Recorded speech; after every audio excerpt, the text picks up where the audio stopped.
Šajā brīdī visi saprot, ka Hormuza šaurums ir nozīmīgs Irānas ietekmes instruments sarunās. Bet patiesais Hormuza spēks nav tikai tajā, ka Irāna var to izmantot, lai apturētu pasaules naftas tirdzniecību. Izšķiroši ir tas, kā Irāna to var izdarīt. Un tas norāda uz pārunu dinamiku, par kuru mēs vēl neesam runājuši mūsu vairāk nekā 4 kopā pavadītajos gados. Tas ir viens no iemesliem, kāpēc konflikts Irānā vispār sākās. Un tas atspoguļo problēmu, ar kuru mēs iespējams drīz saskarsimies daudz tālāk uz austrumiem, ja nu gadījumā mēs vēlētos atkal tikt ierautiem plašākā kara skartā pasaulē. Tātad, lai ieskicētu mūsu šodienas ceļojumu, mēs sāksim ar tā saukto piedāvājuma noteikšanas varas izpēti un to, kā valstis nonāk pie konkrēta darījuma, ņemot vērā pieejamo alternatīvu daudzveidību. Pēc tam mēs pievērsīsimies tam, kāpēc piedāvājuma noteikšanas varas līdzsvars var noteikt, vai kari rodas militārā spēka izmaiņu rezultātā. Visbeidzot, mēs apskatīsim, vai Taivāna var izdarīt kaut ko tādu, ko Irāna nevarēja, un kas citādi būtu varējis mazināt šo problēmu. Bet sāksim ar galveno sarunu problēmu. Tagad jūs saprotat, ka kara izmaksas garantē savstarpēji pieņemamu vienošanos diapazona pastāvēšanu, kas koncentrējas ap sagaidāmo cīņas iznākumu, neatkarīgi no tā, vai runa ir par Ukrainu vai Irānu. Parasti mēs nerunājam par to, uz kuru no šiem darījumiem puses beigās vienojas. Un šis jautājums nav vienkāršs. Ir ļoti daudz iespēju, un izvēloties vienu vai otru ir būtiskas sekas tam, kā tiek sadalīti iegūmi. Patiesi, kāds uzdeva jautājumu tieši par šo problēmu, kad nesen aicināju iesūtīt tēmas savai jaunajai sērijai Lines on Maps Extra. Laba atbilde prasa vairāk nekā tās 8 minūtes, ko tur sev atvēlu, tāpēc par to runāsim šeit un neatstāsim neizstāstītu nevienu svarīgu detaļu. Īsumā, ja tu vari būt tas, kurš piedāvā konkrētu sadalījumu, tad dzīve tev ir salīdzinoši lieliska. Galu galā, ja Krievijai jāizvēlās starp šo melno līniju un karu, tad melnā līnija ir labāka par alternatīvu. Taču Ukrainai tas ir daudz, daudz labāk nekā alternatīva. Problēma ir tāda, ka priekšlikuma izteikšana šajā kontekstā nenozīmē burtiski novilkt līniju kartē un tad to nosūtīt savam pretiniekam. Drīzāk tā ir spēja ticami draudēt savam pretiniekam, ka ja viņš nepieņems tavu piedāvājumu, tad vienīgā alternatīva viņam būs uzsākt karu. Šeit ir vienkāršs veids, kā sasniegt šo mērķi. Iedomājieties, ka strīdus objekts ir teritorija starp jūsu abām galvaspilsētām. Tad jūs varētu pavēlēt saviem karavīriem atkāpties līdz noteiktai līnijai. Tas kļūst par faktisko piedāvājumu otrai pusei. Jūsu pretinieks var ieņemt visu zemi līdz šai līnijai. Bet tiklīdz viņi pārkāp šo līniju, turpat ir spēki, kuru klātbūtne automātiski iedarbina konfliktu. Tātad vai nu tiek novilkta līnija, vai arī sākas karš. Tā plašākā nozīmē ir tā pati pamatideja kā spēkiem, kur klātbūtne automātiski iedarbina konfliktu. Jūs nevēlaties nonākt situācijā, kurā otra puse var vienkārši ieiet strīdīgajā teritorijā un faktiski to pārņemt savā kontrolē, neizraisot dārgu karu. Citiem vārdiem sakot, atrošie spēki aizsargā valsts spēju noteikt piedāvājuma nosacījumus. Starp citu, tieši tāpēc Ukrainai vajadzētu būt diezgan optimistiskai par to, kāds izskatīsies galīgais izlīgums ar Krieviju. Ukrainai ir kontrole par objektu, kuru Krievija kāro. Un neskatoties uz mēdīju cirku ap to, kurš kontrolē piedāvājumus, kas cirkulē Maskavā, galu galā Ukraina pati var noteikt piedāvāto sadalījumu, vienkārši izvietojot karavīrus atbilstošajā līnijā.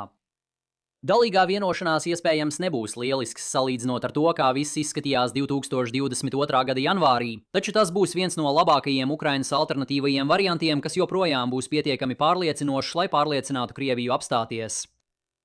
Draudzīgs atgādinājums, ka man otrajā kanālā ir video, kurā es iepazīstinu ar krīzes sarunu teoriju, ja visas šīs lietas jums šķiet svešas. Tas nāk no mana IRL kursa Ievads starptautiskās attiecībās. Un patiesībā tas man radīja lielu problēmu, kuru man palīdzēja atrisināt šīs dienas video sponsors ChatLLM no Abacus AI. Redziet, šie video bija bez scenārija. Es varēju izmantot audio apstrādes rīkus, lai iegūtu rakstisku transkriptu, bet tas man joprojām atstāja neorganizētu teksta bloku. Tas nebija tieši tas, ko es vēlējos dot studentiem kā rakstiskos mācību materiālus. Tātad vienkārši palaist to caur LLM un likt tam sadalīt teikumus pareizās rindkopās, vai ne? Ne tik ātri. Daži modeļi nolēma pilnībā pārrakstīt tekstu tā, it kā tā būtu pavisam cita lekcija. Tas arī padara ChatLLM tik lielisku. Viena abonēšana dod jums piekļuvi visiem populārākajiem individuālajiem pakalpojumiem. Claude Opus, Grok, Gemini Pro, ChatGPT, DeepSeek un vēl daudz citu. Tātad, ja man nepatika viena modeļa atbilde, es vienkārši varēju pāriet uz nākamo. ChatLLM ietver arī attēlu ģenerēšanu ar Flux un Nano Banana, kā arī video ģenerēšanu no Sora un Kling. Un apmeklējot chatlem.abacus.ai/Linus on Maps, jūs varat saņemt pirmo mēnesi tikai par $7 un pēc tam katru nākamo mēnesi par $10. Tātad vēlreiz paldies ChatLLM no Abacus AI par šodienas video sponsorēšanu. Atgriežoties pie Irānas, lieta ar Ormuzas šaurumu ir tāda, ka Irānai de facto ir iespēja noteikt noteikumus attiecībā uz to. Nevienam Teherānā nav jāprasa atļauja Vašingtonai, lai sāktu iekasēt nodevu. Viņi vienkārši var paziņot, ka tagad darbojas nodevu sistēma un visiem ir jāmaksā, citādi pastāv risks tikt uzspridzinātiem. Acīm redzot, tā ir rīcība, kuru Amerikas Savienotās valstis apstrīdētu. ASV jūras spēki visvairāk vērtē kuģošanas brīvību visā pasaulē, un tas, ka valstis iekasē protekcijas maksu par dabiskajiem ūdensceļiem, ir pilnīgi nepieņemami. Nedabiskie ūdensceļi? Protams, dari, ko vēlies. Bet Hormūza šaurums ir dieva dots, un jebkura nodeva būtībā ir nodoklis starptautiskajai tirdzniecībai. Tas savukārt grauj vienu no galvenajiem pasaules kārtības pīlāriem, kuru sabiedrotie bija apņēmušies uzturēt vēl pirms Otrā pasaules kara beigām. Tagad Irānas spēja vienpusēji mēģināt uzlikt nodevu nenozīmē, ka Irānai izdosies īstenot šo viltību. Savienotās valstis vienmēr var noraidīt šo priekšlikumu un sākt bombardēšanu. Priekšlikuma izteikšanas vara nenozīmē, ka jūs varat noteikt galīgo sadalījumu starp pusēm. Tās vienkārši nozīmē, ka jūs varat mēģināt ieviest sistēmu bez citas puses tiešas sadarbības. Arī Hormūza situācija nenozīmē, ka Irānai ir pilnīga kontrole pār visu priekšlikumu izteikšanas varu. Piemēram, Amerikas Savienotās valstis kontrolē pasaules ekonomisko sistēmu, un tādējādi Vašingtona var noteikt, kādā daļā no tās Irāna drīkst piedalīties. Taču tā priekšlikumu vara, kas nāk no Hormuza, nozīmē, ka Irānai ir labāka kontrole pār to, kur tieši vienošanās tiks panākta sarunu diapazonā. Līdz ar to tas nozīmē, ka Irāna jebkurā sarunu ceļā panāktā vienošanās gadījumā saņems pievilcīgāku daļu no sarunu objekta. Aplūkojot plašāk, līdz šim šķiet, ka priekšlikumu vara sniedz tikai ieguvumus. Un patiešām, starp neskaitāmi daudzajiem iespējamajiem sarunu veidošanas veidiem, matemātiski ir pierādīts, ka nav labāka veida, kā jums vest sarunas, kā tikai tad, ja jūs esat vienīgais priekšlikuma izteicējs. Alternatīvas tikai nodod jūsu sarunu varu pretiniekam, jums pašam negūstot nekādu reālu labumu. Starp citu, šīs raksts tika uzrakstīts, kamēr es biju doktorantūrā. Un pirmais autors bija viens no maniem disertācijas vadītājiem, bet otrais autors bija viens no maniem laikabiedriem Ročesterā. Jebkurā gadījumā Feja un Kenkela atklājums ierobežoja jautājumu tvērumu ar sarunu kopumu vienā laika periodā, neparedzot nekādas izmaiņas varas līdzsvarā laika gaitā. Diemžēl notiek kaut kas dīvains, kad vara mainās starp tagadni un nākotni, piemēram, ja Irāna varētu izstrādāt kodolieročus. Ļaujiet man ilustrēt šo problēmu galējā gadījumā, kad Irānai ir visa priekšlikumu izteikšanas vara. Tad nākotnē, kad spēku līdzsvars izskatīsies šādi, Irāna sadalīs sarunu priekšmetu tā, lai nodrošinātu, ka Amerikas Savienotās valstis ir knapi ar mieru to pieņemt. Atgriežoties tagadnē, Amerikas Savienotās valstis var nodrošināt sev šo daļu, atskaitot savas izmaksas, cīnoties, lai novērstu spēku līdzsvara maiņu. Tā ir daudz grūtāka situācija, lai nodrošinātu mieru, salīdzinot ar to, ja, piemēram, Amerikas Savienotās valstis nākotnē kontrolē visu priekšlikumu izteikšanas varu un tādējādi var piespiest vēlāk panākto vienošanos līdz šai robežai. Tādējādi pat dāsns Irānas piekāpšanās solis tagadnē, kas ir daudz lielāks nekā Amerikas Savienotās valstis varētu sagaidīt, ja spēku līdzsvars būtu nemainīgs, var joprojām nebūt pietiekams, lai Amerikas Savienotās valstis spētu izturēt ilgtermiņa sekas, ko rada spēku maiņa. Kad jūs izšķirat visas sarežģītības, šeit pamatloģika galu galā ir vienkārša. Hormūza šauruma piešķirtā priekšlikuma vara nozīmē, ka ilgtermiņā Irāna neizbēgami panāks sev izdevīgu darījumu. Taču tas nozīmē, ka Savienotās valstis ilgtermiņā saņems salīdzinoši mazāk pievilcīgu darījumu, kas attur Vašingtonu samierināties ar Irānas spēka pieaugumu. Un tas daļēji varētu būt iemesls, kāpēc mēs vispār nonācām pašreizējā konfliktā. Trumpa administrācija, kurai parasti ir miezošs pirksts uz sprūda, ja vien tas nenozīmē karaspēka nosūtīšanu uz vietas, dod priekšroku cīnīties, nevis ļaut Savienotajām valstīm saskarties ar kodolieročus iegūšas Irānas ilgtermiņa sekām. Tagad mēs varētu apstāties šeit. Mēs uzzinājām kaut ko interesantu par priekšlikumu izteikšanas varu, un mēs redzējām mazāk acīm redzamu otrās pakāpes secinājumu, kad mainās militārais spēks. Bet mēs joprojām dzīvojam pasaulē, kurā notiek karš, un ir arī citas piespiešanas sarunas. Tāpēc paskatīsimies uz šo loģiku vēl vienu soli tālāk, un dosimies tālāk uz austrumiem, lai apspriestu, kāpēc šis pats princips šķiet izraisa būtisku problēmu ar Taivānu. Bet tur varētu būt nedaudz vairāk cerību. Šeit spēja noteikt piedāvājumu attiecībās pāri Taivānas šaurumam ir daudz, skaidrāka. Pekīna rūpējas par to, lai samazinātu Taivānas suverenitāti. Un lielākoties Taivāna pati nosaka, kā tas darbojas, ja vien nenotiek PLAN iebrukums. Ja Taibei vēlas sevi pasludināt par pilnīgi neatkarīgas, pilnīgi suverēnas valsts galvaspilsētu, tā to var izdarīt. Ja tā vēlas iekļauties vienas Ķīnas politikas ietvaros, tā arī to var darīt. Tikmēr Pekinas spēja noteikt šo izvēli bez kara ir minimāla. Šī var izmantot savu ietekmi, lai piespiestu Taivānu starptautiskās sacensībās vilkt ķīniešu tipa formas tērpus. Vai arī viņš var noteikt precīzu ķīniešu vārdu, ko viņi izmanto, lai apzīmējumā Chinese Taipei iztulkotu vārdu ķīniešu, un jā, tas patiešām ir noticis.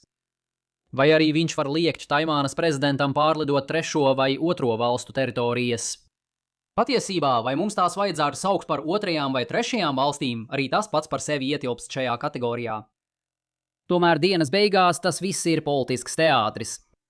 Taibejā var izvirzīt priekšlikumu, kas galu galā ir svarīgs. Galvenā problēma attiecībās starp abiem šauruma krastiem šobrīd ir gaidāmās izmaiņas spēku līdzsvarā. Kontinentālā Ķīnā piedzīvo demografisko krīzi. Lai iebruktu salā, ir nepieciešams milzīgs karavīru skaits, un jūs jau zināt pārējo. Un tas mūs uzreiz noved pie tās pašas problēmas kā iepriekš, un varbūt pat sliktāk, jo sarunu vara ir tik ļoti izkropļots Taivānas labā. Un te sākas bailes, ka trešais pasaules karš varētu kļūt par realitāti. Tomēr pastāv būtiska atšķirība starp valdības struktūrām Irānā un Taivānā. Demokrātiskās sistēmas parasti labāk saglabā esošo kārtību, īpaši prezidentālās sistēmas, kurās likumiem jāaiziet cauri vairākiem veto punktiem. Padomājiet tikai, cik daudzi cilvēki Amerikas Savienotajās valstīs ir neapmierināti ar to, cik grūti ir panākt balsojumu apstiprināšanu pārstāvju palātā un senātā, kā arī iegūt prezidenta parakstu. Taivāna ir nedaudz atšķirīga, jo tā ir tikai vienpalātas parlaments. Ak, tas ir izsmalcināts politoloģijas veids, kā pateikt, ka tai ir pārstāvju palāta, bet nav senāta. Vai varbūt tas ir senāts, bet nav pārstāvju palātas. Jebkurā gadījumā Taivānai joprojām ir 2 klupšanas akmeņi, ja atkal ņem vērā prezidentu. Turklāt ir iespēja pieņemt konstitūcijas grozījumus, kuriem nepieciešams izpildīt vēl vairāk prasību, lai tos atceltu. Tādējādi, ja Taivāna uztraucas, ka kontinentālā daļa varētu iebrukt saistībā ar to, ko sala plāno darīt nākotnē, tad valdība varētu sākt pieņemt likumus, lai pati ierobežotu savu spēju nākotnē mainīt pašreizējo situāciju. Protams, Taivānas ticamām saistībām ir savas robežas. Ja pēc 10 gadiem likumdevēja vara un izpildvara vienojas, ka ir pienācis laiks neatkarīgai Taivānai, valdība šodien nevar daudz ko darīt, lai to ierobežotu. Ārpus juridiskā ietvara arī neprognozējams prezidents varētu sākt uzvesties vairāk kā suverēns valsts vadītājs, publiskās runās raksturojot Taivānu kā neatkarīgu valsti. Tas var atšķirties no valsts likumiem, taču Pekina rūpējas par ārējo iespaidu tikpat daudz, cik par juridisko situāciju. Vai tas atturēs iebrukumu no kontinentālās Ķīnas? Nav skaidrs. Pat ja Pekinai būtu visa priekšlikumu izteikšanas vara, militāro spēju izmaiņas joprojām var izraisīt karu. Tāpēc demokrātiskās institūcijas nav nekāds brīnuma līdzeklis visām mūsu preventīvā kara problēmām. Taču tās ir labākas nekā autokrātiska institucionālā sistēma, kur viens cilvēks var mainīt savu viedokli un pēkšņi apgāst visu pastāvošo politiku. Tātad, kādi ir mūsu galvenie secinājumi šodienai? Kara izmaksas nozīmē, ka virkne izlīgumu ir vēlamāki nekā kara darbība, un tam ir būtiskas sekas pušu ieguvumu sadalē. Priekšlikumu izteikšanas vara nosaka, kurš var izmantot šīs atšķirības savā labā. Irānas kontrole pār priekšlikumiem attiecībā uz Ormūzas šauruma politiku rada sarežģījumus risinot mainīgo varas līdzsvaru laika gaitā. Un Taivānas demokrātiskās institūcijas var mazināt līdzīgu problēmu Taivānas šaurumā. Kā jau minēju sākumā, šodienas tēma sākotnēji radās no jautājuma, kas bija paredzēts manam jaunajam seriālam Līnijas uz kartēm ekstra, kur es cenšos atbildēt uz skatītāju galvenajiem jautājumiem par pasauli 8 minūšu laikā vai īsāk. Apskati visu šo atskaņošanas sarakstu šeit. Ja tev patika šodienas video, lūdzu nospied patīk, dalies un abonē, un tiekamies nākamreiz. Rūpējies par sevi!